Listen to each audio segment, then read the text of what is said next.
আপনি কি জানেন আপনার দৈনন্দিন ব্যবহারের জন্য কন্ডোম কিভাবে বানানো হয়?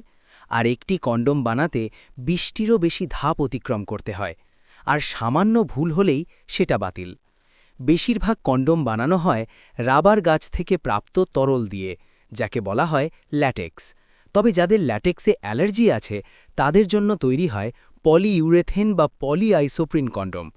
ল্যাটেক্সকে পরিষ্কার করে বিশেষ কেমিক্যাল মেশানো হয়। এরপর কাঁচের মোল্ড ২ থেকে ৩ বার ল্যাটেক্সে ডোবানো হয়।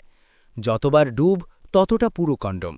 এরপর শুকানোর পর নিচের অংশটা রোল করা হয় যেন সহজে ব্যবহার করা যায়, এবং তারপর প্রতিটি কন্ডোমে করা হয় বাতাস, পানি আর স্ট্রেচ টেস্ট। ফেল করলে সরাসরি নষ্ট। সব পরীক্ষা পাশ করার পর কন্ডোমে লাগানো হয় নিরাপদ লুব্রিকেন্ট। এমন ভিডিও পেতে ফলো বা সাবস্ক্রাইব করুন, এবং কে কোন ফ্লেভার পছন্দ করেন কমেন্টে জানান।